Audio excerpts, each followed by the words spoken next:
परिवारवाद और तुष्टीकरण के जो आरोप लगते हैं उसका क्या कीजिएगा? अगर ये सवाल का जवाब आप मुझसे मांग रही हैं तो मैं चाहूंगा कि एक जेब में मैं लेके आया हूं इंडिया टुडे का पूरा परिवार, पूरा बीजेपी का मैं परिवार लेके आया हूं। आप कृपया करके पढ़ के बता दीजिए। मैंने थोड़ी देर पहले ये सवाल कृपया करके ये पढ़ के बता दीजिए। मैंने उनसे भी पूछा तो उन्होंने मुझे एक परिभाषा बताई।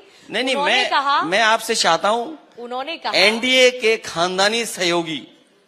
ये आप पढ़ दीजिए। किसने दी पहले ये बताइए। मैं लेके आया था। आपने हेडलाइन खुद दी, एनडीए के खानदानी सहयोगी।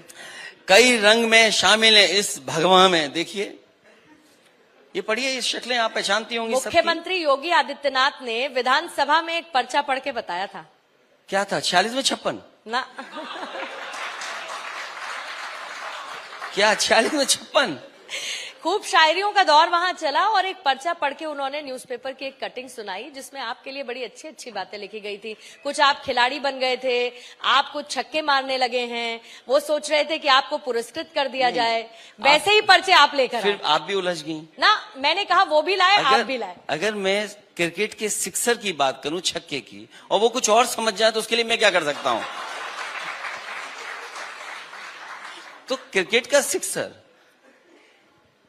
ये आपको पढ़ना चाहिए। खेल कैसा चल रहा है इसलिए पढ़ना चाहिए कि ये जरूरी इसलिए है कि आप लोग भी ये बोला करें तो वो देश की जनता ही जानेगी कि पार्टी में कैसे परिवार फल फूल रहे हैं, पार्टी में फलते फूलते परिवार। ये पढ़िए आप एक काम करिएगा, वो थोड़ी देर पहले आपने व्हाट्सएप का जिक्र किया, सर व्हाट्सएप कर दीजिएगा। नहीं, मैं व्हाट्सएप नहीं करूंगा। मैं आपसे व्हाट्सएप तो तब जब दूर हो कोई इंसान, जब आप बगल में बैठे हैं हमारे, तो व्हाट्सएप क्यों करूंगा मैं आपको? मैं तो आपको ये दे रहा हूं परिवारवाद, बीजेपी का परिवारवाद। इसको अगर आप पढ़ लीजिए। आप बीजेपी का परिवार क्यों नहीं पढ़ते? मैंने 4 पन्नों में इकट्ठा किया हुआ है और मैं जानता था ये सवाल मुझ पे बीजेपी के लोग पूछवाएंगे तो मैं लेकर के आया था अपने साथ। कोई सवाल हर और जो मुख्यमंत्री योगी जी हैं, शुरुआत इन्होंने की परिवारवाद की। अखिलेश जी, इस बात को भी समझ लीजिए। कांग्रेस के रास्ते पर आप मत चलिए कि हम हो जाते हैं बीजेपी के प्रवक्ता।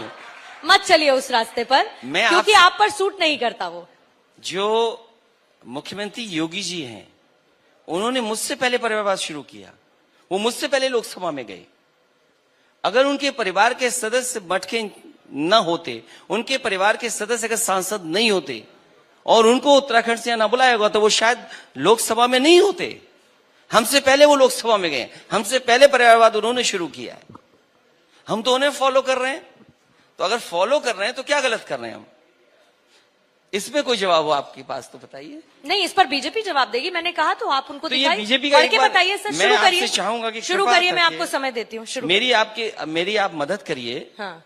ये जो बीजेपी का फलता फूलता परिवारवाद है, ये पढ़ दीजिए। पढ़िए ना आप सर। मैं नहीं पढ़ूंगा इसको। क्यों? मैं चाहता हूँ चश्मा मंगवा दीजिए अखिलेश जी का। नहीं, चश्मे की जरूरत नहीं है मुझे। मुझे चश्मे की जरूरत नहीं है। मैंने जब कहा आपसे, मैंने आपसे कहा योगी जी जो देश के होम मिनिस्टर है उनका परिवार, पूर्व मुख्यमंत्री उनका परिवार, ज्योतिराज सिंधिया जी क्या हैं वो, उनके परिवार के कितने सदस्य हैं? रक्षा मंत्री जी के परिवार के सदस्य हैं कि नहीं है? पूर्व मुख्यमंत्री के सदस्य हैं कि नहीं है? मुख्यमंत्री जी खुद परिवारवाद की वजह से हैं कि नहीं है? अब आप खुद ही चश्मा ढूंढ रही हैं तो मैं क्या करूंगा आपका? अच्छी बात यह है क्योंकि चश्मा आपके पास भी नहीं है। वो चश्मा इसलिए नहीं है क्योंकि पढ़ना नहीं जानते आप। लेकिन मेरे पास पर्चा नहीं है, बस दिक्कत यह है सर। बहरहाल बीजेपी भी यहाँ नहीं है और मेरे पास पर्चा भी नहीं है। लेकिन फिर ऐसे मुझे याद आता है तो अखिलेश यादव कौन है, फिर मुझे याद आता है कि राहुल गांधी कौन है, फिर इसी तरीके की फहरिस्त है। बस मेरे पास पर्चा नहीं है, दिक्कत इसी बात की है। वरना मैं बिना चश्मे के बहुत बढ़िया आपको पढ़ के बताती। या फिर बीजेपी का कोई यहाँ होता अगर बिना चश्मे के आप पढ़ सकते हैं तो ये 2 पन्ने जरूर आपको पढ़ना चाहिए। मैंने कहा तो कम से कम आईसाइट तो आपकी चेक हो जाए कि आप पढ़ भी पाती हैं कि नहीं पढ़ पाती। आप पढ़िए घोषणा पत्र और आईसाइट के साथ साथ कैमरा भी चेक हो जाएगा कि कैमरा ये चलाता है कि नहीं चलाता है। अखिलेश जी, आप मुझसे बड़े हैं, पद में भी और धन्यवाद आप। सम्मान के साथ भी। लेकिन क्योंकि आपके पास जो पर्चा है आप वो पढ़िए, आप घोषणा पत्र पढ़िए। मैं अपना पत्रकारिता का पर्चा पढ़ती हूँ, सवाल पूछूंगी और पूछती रहूंगी।